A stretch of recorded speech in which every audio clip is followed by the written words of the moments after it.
Hi, and welcome to my channel. Today I'm going to be interviewing one of my favourite artists. Daniel Graves is the genius behind and frontman of industrial pop band Aesthetic Perfection. Daniel's a multi-talented chap who's a singer, songwriter, producer, editor, marketer, and fledgling German speaker. He's been entirely 100% independent since 2015. No label, no nothing. He's in charge. He has a very hands-on approach to every aspect of his art. He's a truly collaborative artist and has worked with the likes of Rammstein, Icebreaker, Emigrate, Solarflake, and Combichrist, to name but a few. I'm really delighted that Daniel has agreed to speak to me today about his work during COVID and his future products. So without further ado, let's start the interview. So hi Daniel, thank you so much for agreeing to talk to me today. Thank you for having me. It is my pleasure. What's the weather like in Austria? It is thunderstorming and raining right now, so not particularly summery. Ugh. So is the weather any better in Hamburg? Nope. It was just windy. So on top of being cold and rainy. I mean, you had some breaks in the weather, right? Like, so every now and then the sun would peek out and it would be nice, but for the most part, you needed like a jacket and a long sleeve shirt. Yeah, I go to Hamburg a lot and I have to say the weather there is intense, and I'm Scottish and Yeah. you'd think I'd be used to like crap weather, but no, whenever I go to Hamburg, I'm like, wow, this is wind on a whole other level of crazy. So you have my sympathy there with your recent experience. Yeah, landing at the airport is not fun. It's very bumpy. Yes, it's very, very bumpy indeed. However, my friend is a pilot and he told me that actually Edinburgh is worse than Hamburg in terms of landing because of all the crosswinds. So I do that journey back and forth quite a lot. And I was like, oh, to my friend, I was like, Nick, this flight is terrible. Oh my goodness, is it the pilot or is it the wind? And he was like, no. Hamburg and Edinburgh, both notorious. So he's like, you're getting it from both ends. That sounded wrong. That sounded so wrong. I take it back. So, right, let's get into this because I'm dying. I've got loads of questions I'm dying to ask you. So, anyone that follows will know that you've set yourself a really ambitious challenge recently, and it's to release like a new single every 12 months. So, can you tell me a little bit about that project? Because, I mean, one, what sparked it? Two, how's it going? Has it been tough? And have you driven your significant other, meaning your lovely lady and your cat, crazy yet? Do you ever feel burned out? I mean, and what stage are we at with this project? Okay, it's a lot to unpack there. I mean, I think like a lot of people, I felt a bit directionless during the pandemic. Obviously we're still sort of in the midst of it, but I spent like the first year not really doing anything. Like I was trying to work, trying to get stuff done, but I just couldn't. I don't know, like I felt like I didn't have a reason to complete anything. So it's like at the end of, whatever the first 8 or 10 months, I kind of like looked back and realized I hadn't been particularly productive. And I felt quite just, purposeless, directionless. And it was sometime around October 2020 when I thought, it could be a real challenge and a real sort of, it, it would be a challenge, but it would also, give me that sort of purpose in that direction that I'd been looking for. And since I knew that there wasn't going to be any chance for me to get back on the road in the near future, I felt like sort of taking on this singles project would be a good way for me to find that purpose that I've been looking for, while also giving my audience something to look forward to every month. Because I feel like, the social interaction of live concerts is incredibly important to people. And if you are there, every 3 to 4 weeks with something new, I think it just kind of allows you to be engaged with your audience in a way that you normally can only be engaged with them when you're touring. As to whether or not I'm burned out or have felt levels of burnout, I mean, I went into the project believing that I would constantly stay like 2 months ahead. So I'm like, okay, in March, I'm working on the song for May, right? Like that type of thing. But of course that disintegrated very quickly. And, I started the first 2 months ahead, but then by March I was already like behind and just freaking out, trying to trying to get the song uploaded to my distributor, a couple of days before the deadline. It's been like that ever since. Um, but I feel like um, it's been a real eye opener in terms of learning how to get out of my own way as an artist. So, despite the fact that it is overwhelming, I'm constantly stressing out, probably my wife and my cat and myself. Um, I've learned a lot about how to be an artist and actually finish projects, right? And yeah, it's been enlightening. So I suppose like, well, how have the fans responded to this? Because sometimes they're like, oh, we want an album, or they, I don't know, they maybe are just a bit resistant to change or something new. So what's been your fan base's response to getting a single a month? Well, I don't know how long you've been following Aesthetic Perfection, but I actually Forever. start. Okay, so then you know that I did this singles thing back in 2016 because for a long time I've really believed that um, people are gravitating more towards the streaming model, the sort of like piecemeal consumption of art, um, and I did that for a couple of years, and I at the time didn't know how to get out of my own way, so I didn't hold to any sort of like release schedule like I'd hoped to. I'd hoped to be putting out 3 4 5 6 singles a year, and I ended up only doing like one or two, right?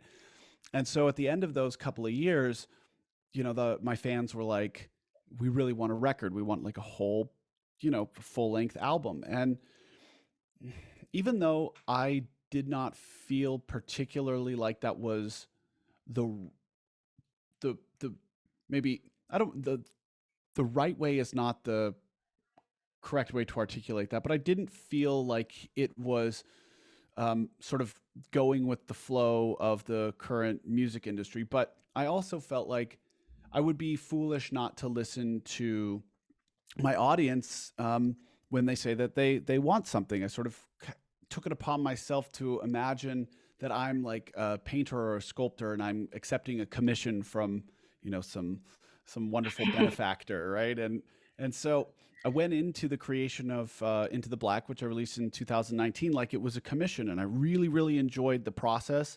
I really enjoyed making a long form piece of art. But what I did learn from that experience was that, I spent 1.5 years on that record. I wrote 20 songs. I released 10 of them on the regular edition. I released 12 on so there's like two B-sides that made it onto the deluxe edition.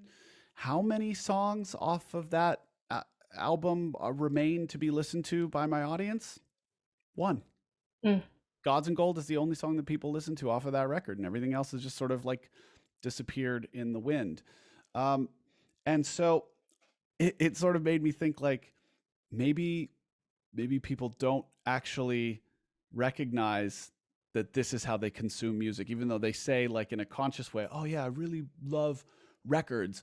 But when it comes down to it, like in practice in the real world, they don't consume music that way. So um, people have been sort of poking me again, being like, hey man, make a record, make a record. And and I'm almost 40. I grew up with albums. That was kind of like the way that I consume music. It's the way that I sort of lovingly look back on my youth and my relationship with music. But I just don't feel like that's what the world wants now in the pandemic world, or in a post-pandemic world, way more than 2016. So I'm just going to continue down this singles path for a while, see what happens, and pivot if I need to. No, I totally hear that. Me personally, if an album comes out, I actually set aside like a few hours and I like lie on my bed and I get the headphones out and I make sure the sound's really good and I really listen. But the only reason I suppose I was asking is with the pandemic, I don't know if you've noticed like the binge rage for Netflix. Like people are almost like, I need everything now because there was nothing to do. And so I just wondered if maybe they were like, how dare you? You're like edging us, you're teasing us, this isn't fair, give it all to us at once. But I totally see it from your perspective, and I agree. Almost like I need someone to come in and exert self-control for me because I have none. Yeah. It's difficult though, because you would maybe imagine that because of the way binge culture has developed that maybe that would sort of, you would see a mirror of that in music consumption. But music is different than an episodic TV series in the sense that, like, a song, even in an album, doesn't lead to the next one with a cliffhanger in the same way that, like, an episode of Game of Thrones does, where you're just like, oh my God, I cannot wait to figure out what happens next. Um, and I just think that, um, music has become such, it's a pity because, like I said, I love music. I grew up listening to music as an activity, but it's almost become like a passive experience for people. Something that we do while we're browsing Amazon or vacuuming or whatever. It's not something where we sit down with headphones and we've got the booklet and we're going through it. And if we don't like it the first time around, we're like, well, let's just start it from the beginning and do it again. So I I don't know. Like I've said it. I've tried to sort of articulate it in this way that, um,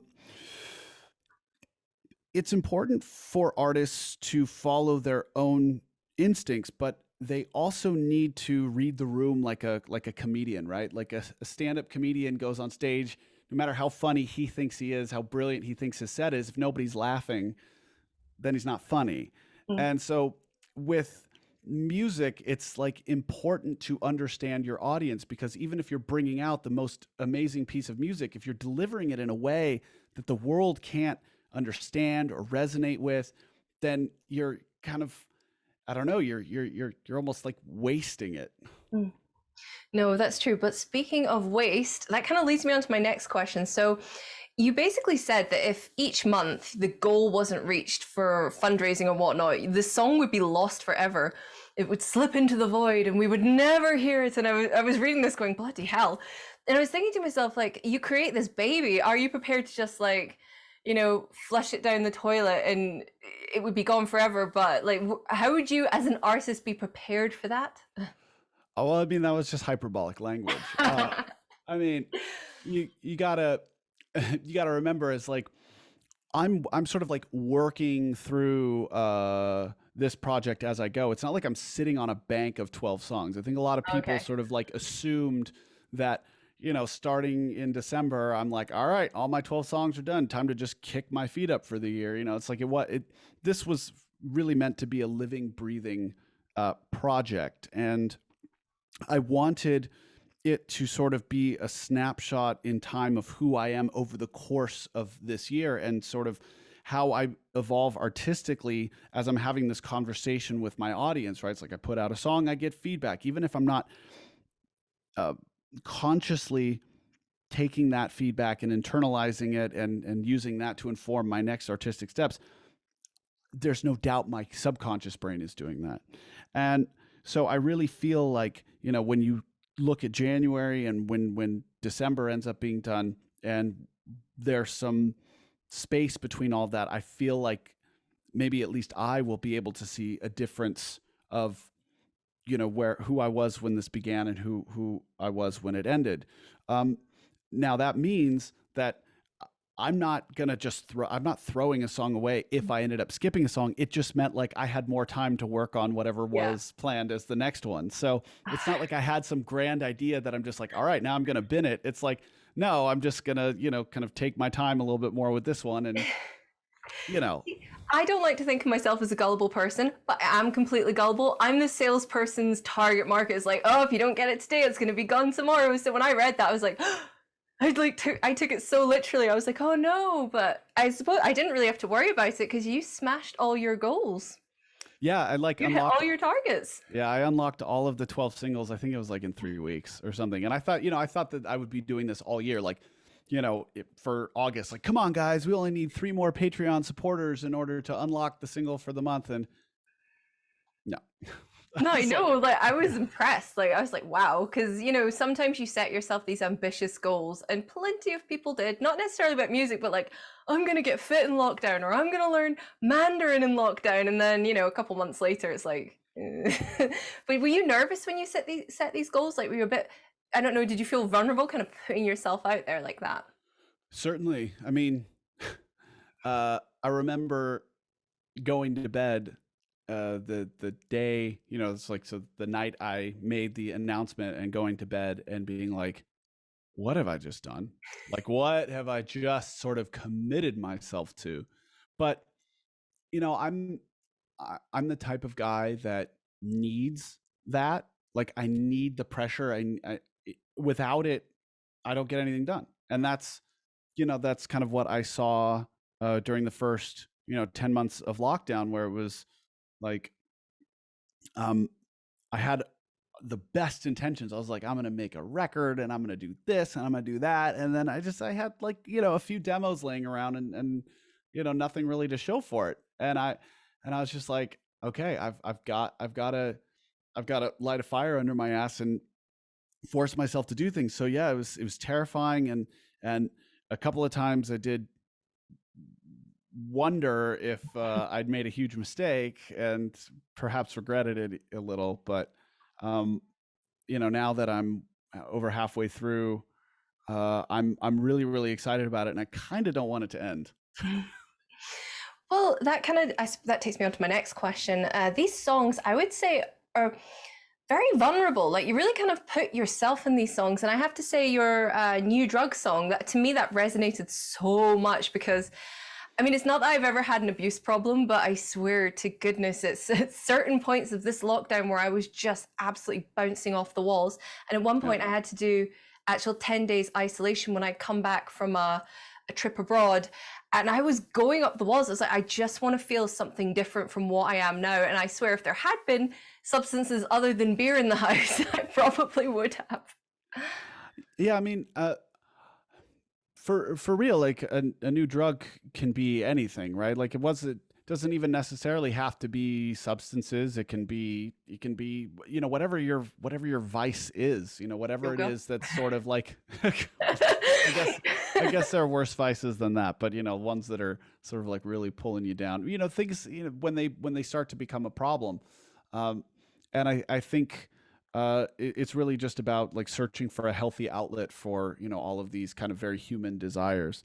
Um, you know, I have really sort of, I don't want to say shifted my artistic philosophy, but I want to say like I've refined it more over the last like year or two, and I think it started with Into the Black, in the sense that when you're young, you kind of start out with this like fuck the world attitude, right? Like, and that's how so many of us artists like get going, because we believe that we see all of these things that are wrong in the world, and you know, we're going to point it out to everybody through our art.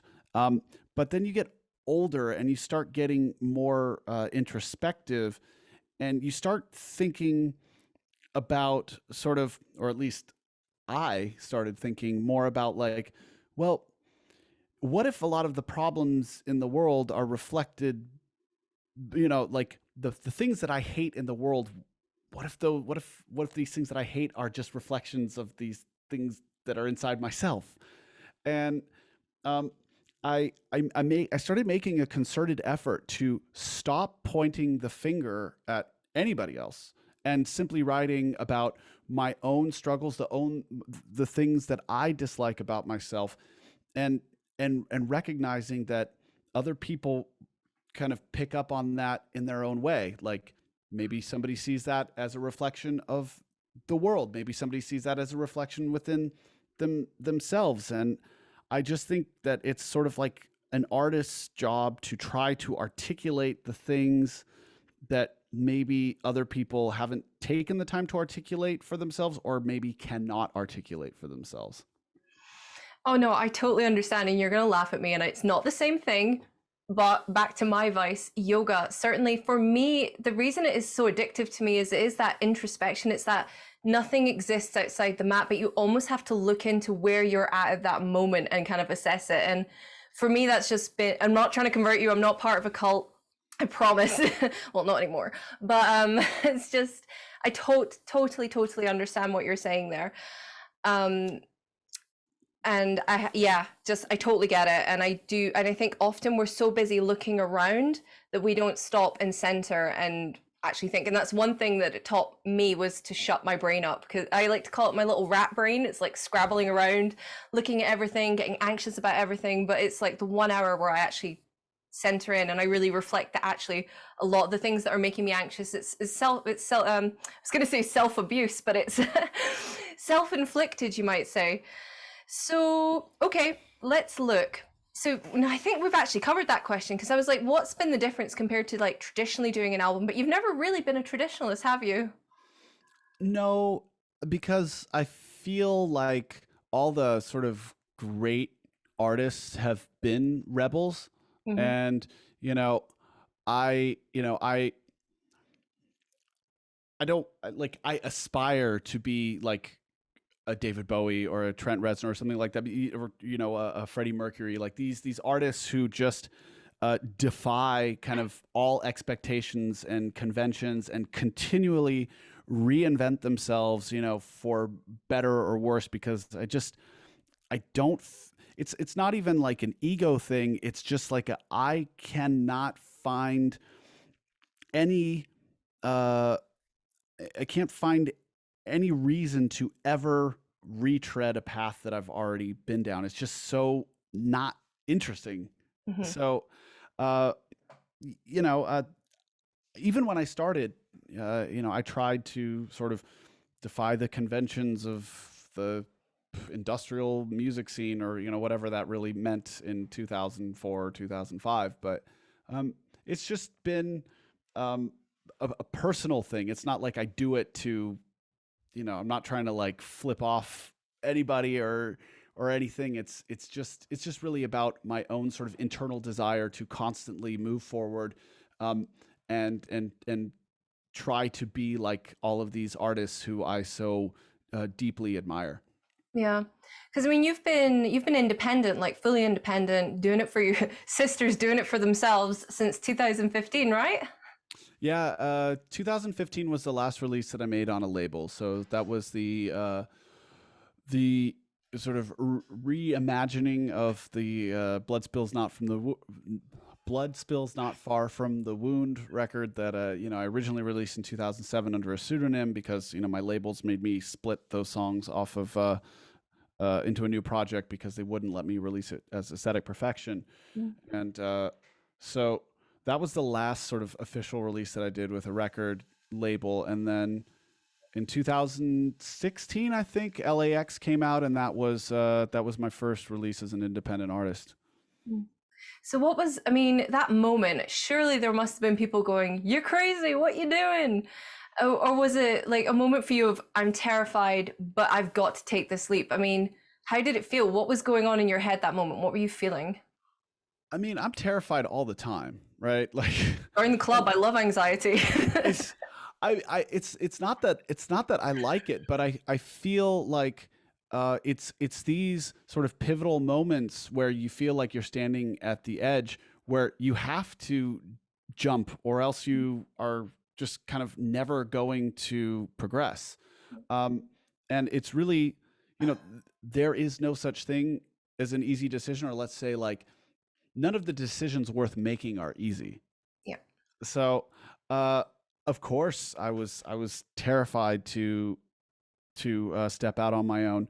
Of course, there was also a bit of arrogance involved, being like, well, I can do what my manager was doing, and I could do what my labels were doing, and of course, like within 6 months or whatever, I I realized like, oh man, like my manager, he did a lot for me, and oh man, my label, man, that's a lot of hard work.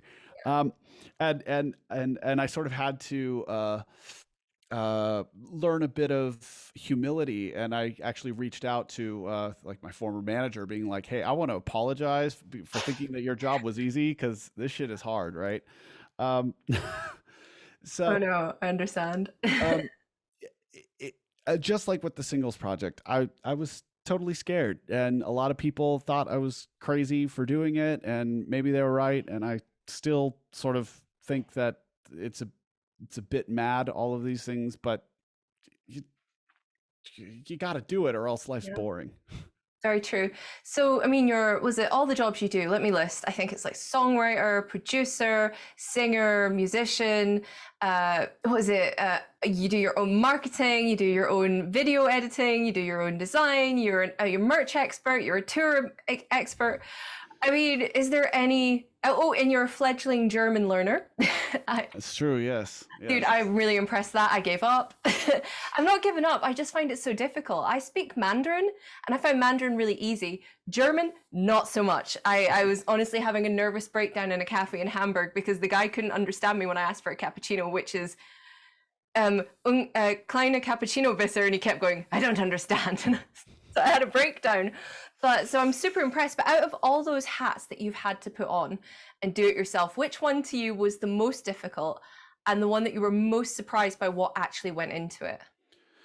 Well, I have to say that like whenever I try to do design on my own, like my designer friends, you know, rip me to shreds because they're like, you suck at this. And so, and same, video editing too is like that's so hard. And so, within the last couple of years, not only have I realized the sort of utility of of outsourcing that type of stuff to professionals, because not only are they quicker, they're better. And also time is money, right? So it's like if it takes me 3 days to edit like a YouTube video, I mean that's a lot of time lost that I could have devoted to other things that I'm good at, like songwriting, whatever. So I have learned to delegate, and video editing and design are like the two sort of main things that I don't put my hands on anymore. But I am very nitpicky, and so Yeah. whenever I do work with people and they send me something, I can be a bit difficult in that respect, like change this and change that and do this and do that. But I think the thing that really was sort of the hardest to wrap my head around was I think just general management, because I think a lot of artists suffer a similar like inability to focus, and it's hard to see anything outside of just what you want to do, like the creative endeavor. And it took me a really long time to kind of think about the music business as being separate from being a musician, and trying to wear those two different hats, because they're totally different mindsets, right? And that's taken a bit of finessing, and I'm certainly not where I want to be in either of those fronts. I'm still trying to constantly learn about business, trying to constantly learn about being a musician, but I feel like I'm more imbalanced than I ever have been. So, in terms of like collaboration, so I'm dying to ask because I am a Lord of the Lost fan. You've just come back from Hamburg. I saw that and I've been dying. Like one time you guys had a show on and they had a show on at the same time on the same day. And I literally sat there, you're talking about those big life decisions. And I was like, Yeah. do I go to Germany for this, or do I stay and go to London for this? And it was absolute hell. So the prospect, even the hint of you guys getting together, and then I saw you at Chameleon Studios, I was like, oh my God, I'm gonna have to ask. Like this isn't even on the list of pre-approved questions, but I have to ask. Can you give us even a hint? I mean, what were you up to aside from manically rocking back and forth on a chair, which I saw Yeah. on Yeah. Instagram? Yeah. So Chris and I have actually been talking about, working on new music, or, working on music together for a very long time. And we had been trying to like plan this trip for a number of months, but it just kept getting pushed back and pushed back and pushed back because, Corona and travel restrictions and all those kinds of things. But yeah, we were finally able to make it happen. It was a bit last minute, but we saw a window and we took it, and I flew up there and we worked on aesthetic perfection songs for 4 days. That's what we did. So I brought him a couple of ideas that we turned into fully fleshed out songs, and then we started something brand new on our own, like together from the ground up, and that's now a fully fledged song. So yeah, 3 brand new aesthetic perfection songs written by Daniel and Chris. Oh my God. So a bit of shameless questions here. Can let me review it? Please let me review it. I'll make a really nice video. Please, please, please. So yeah, because you did a song on the Judas album, didn't you? Consume Hate? Yeah, so I didn't compose any of the music on it. The way that they did this project was they wrote a song, and they sent the instrumental to 30 or 31 other like artists and said, write your own sort of vocals over the top of this. You can't hear the original. So, so I thought this was such an intriguing artistic experiment, because really, like, God only knows what you're gonna get out of that. And so yeah, I wrote "Consume Hate" over this. The original song is called "Viva Vendetta," and it's a great track. I've since heard it, of course, but when they sent me the song, I had no idea what the original was like, so I just sort of interpreted it, the way I would interpret it. And I wasn't really sure if I did a good job, but I sent it to Chris, and I think I got a response from him like 15 minutes later, just being like, "Man, this is incredible." And I was really humbled because Chris is an incredibly talented songwriter and singer, and he's all the stuff that he's doing at Chameleon, just like all the stuff outside of Lord of the Lost is incredible. He's just such a well-rounded artist that it was an amazing compliment coming from him. Oh, well, I'm certainly really looking forward to the tracks you guys are going to bring out together. And then I suppose I have to ask, any chance you guys are going to go on tour together?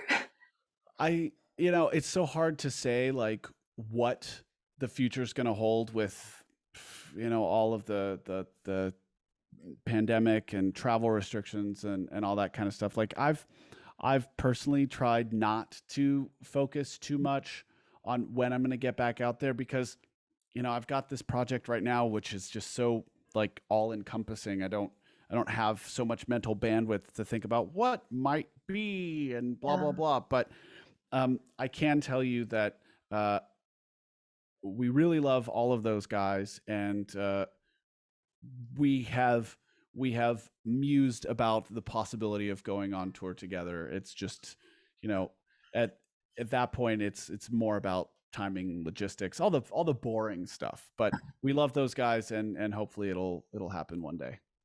Well, I will be a very happy girl when it does, because then I don't have to decide between locations. So we're partway through your project now. What can we expect next month? So on Friday, so August 6th. Oh my God, are we already in August? Yeah. Oh God. I know. Oh my God. Yeah. Where's the year gone? I know. I'm going to have a drink. 1 minute. So yeah, in August 6th is I've got my whiteboard here because I was like drawing a blank. I was like, what is coming? So okay, so for August, there's American Psycho, that comes out Friday. Then September, there's Betrayer, that is with as a collaboration with Morris Black, one of my favorite new sort of like industrial producers. He did the remix of SEX back in January. Bark at the Moon, Alien, Ghosts.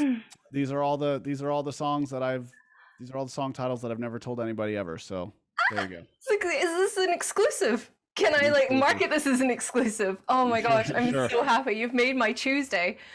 Because I wanted to quickly say, just when you were talking about SEX, so sometimes like people hear songs and they mishear lyrics. Well, I kept hearing it as sax, SAX.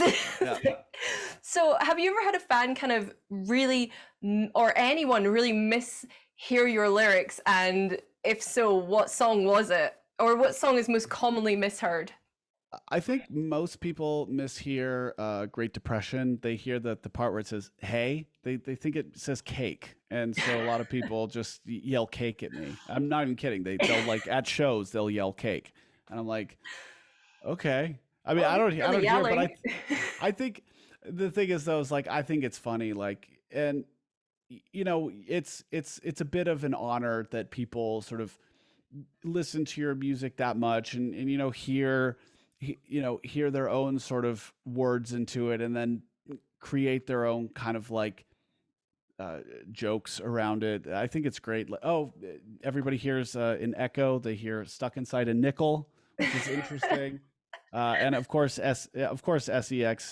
People said it sounded like sax, which I think is hilarious. It was just easier to say sort of like an e vowel, as opposed, sorry, say an a type vowel as opposed to an e vowel when Yeah. you're doing that kind of like screaming tone. So I was just like, I didn't even hear it. I always, it's funny if you listen to all of my vowels when I'm singing, I direct almost all of my vowels towards A Hmm.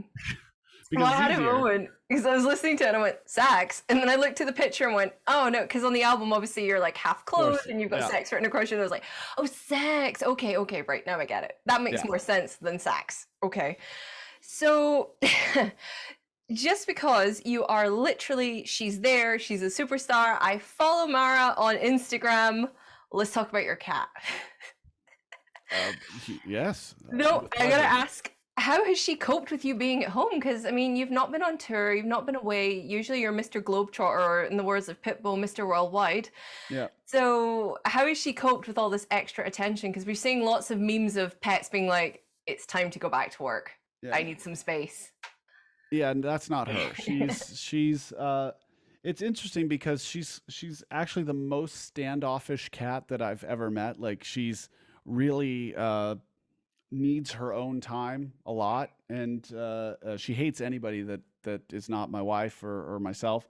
Uh, but she's also like incredibly needy and wants to be around us all the time. Of course, under her own sort of uh, she Terms has and to be conditions. her terms and conditions, right? So, um, yeah, and since things have been opening up, obviously there's been a bit more opportunities to go out of town. So there's been a couple of days when we left town. We actually went to LA for a month and got back at the end of June, and the cat was very very happy that we were back. So there was no like please leave. It's more like please don't ever go ever again. Oh, that's so sweet. Now, I have a massive Maine Coon who is a bit, he's lovely, he's adorable, but my God, he has no F's to give about the health of my plants, and no matter how expensive a piece of equipment is. So I have to ask, has Mara ever, destroyed something where you're just like, ah? The only real thing that she has no respect for are carpets and plants. So I've got this carpet down here. The second I brought it home, she had demolished it and made it look like it was 20 years old. And my wife's poor house plants Yeah. continually suffer her wrath. But other than that, she's not like a cable chewer. Thank God, she doesn't like. And look at Yeah, her face, she's like, I could be. yeah. So far not. So, has your wife loved having you at home? Because obviously, there's some like as much as lockdown's been horrendous and there's no touring. Surely, there's been a bit of a silver lining there. Like, has it been lovely? I mean, what is great is that both of us are self-employed and work from home. So it is one sort of the benefit in that when I am traveling, she can come, and when she's traveling for her job, I can also come from time to time. So uh, I think that freedom has been really really important, and we feel pretty lucky. Yeah, I was gonna say that's really rare and very, very lucky. So I'm just trying to think. I mean, I've blazed through all my questions, and you've been giving me such great answers. Like I've done interviews before where I've had to like coax information out of people, but you've been really forthcoming, and I really love that. And as I said, before this interview, I've been a huge Aesthetic Perfection fan for years. So you have no idea what this means to me that you actually agreed to speak to me, and I would love to just say thank you one more time. It is my pleasure. It is my pleasure.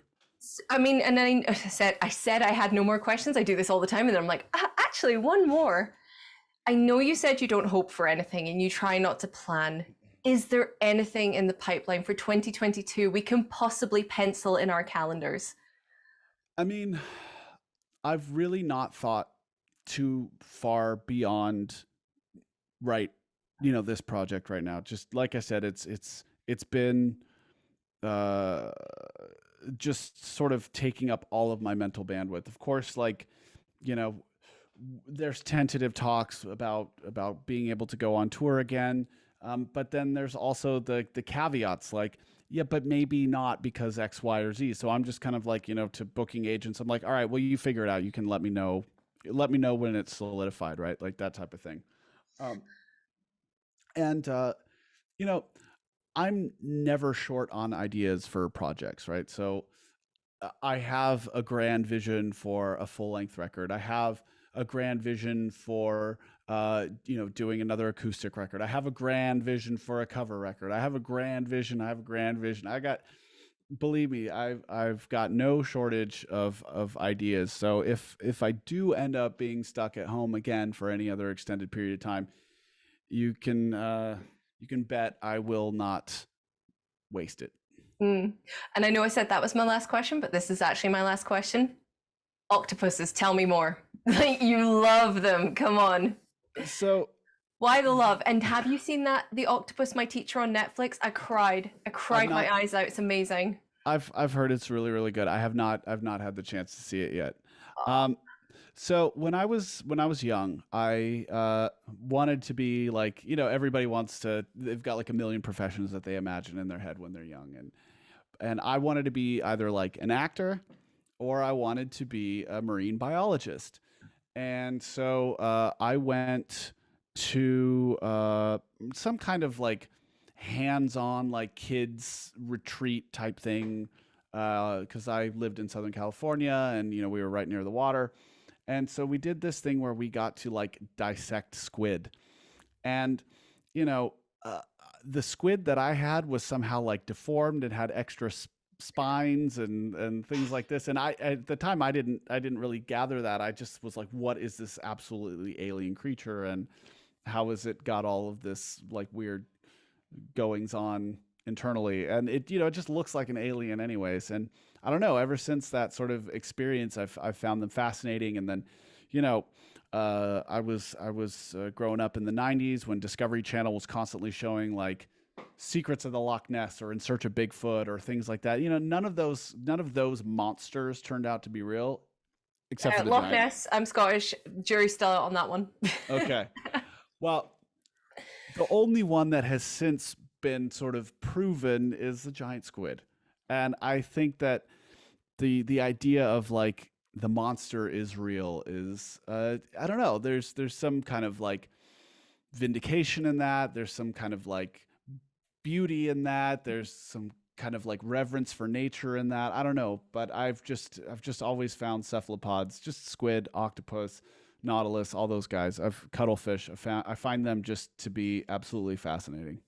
No, same. The reason I asked was I love them too. I just love how intelligent they are. And I wish they would live longer than, like, an octopus lives for like a year. And I Yeah. wish they would live longer because they're so freaking smart. Have you ever seen that video of the one they were like, it was getting fat in the aquarium, and they looked at the nighttime footage, and it was actually getting out of its tank, walking across the other tank and eating all the fish in the opposite tank. Oh They're just yes. so smart. I love it. I Yeah. promise you, as a fellow octopus squid lover, I'm just telling you, you will love that Netflix show, but prepare to cry. Just prepare. Just know that you're not ready for it no matter how. And even though it's not like a bad ending, it's a natural ending, you're still Yeah. gonna cry. All right. But, okay, I've taken enough of your time. Thank you so much. I really, really, I said this before, but I really appreciate this. And I cannot wait to see you live again soon on stage. Can't wait to return to the stage. And of course, thank you for taking the time to talk to me. And it was a pleasure. All right, you take care. Bye.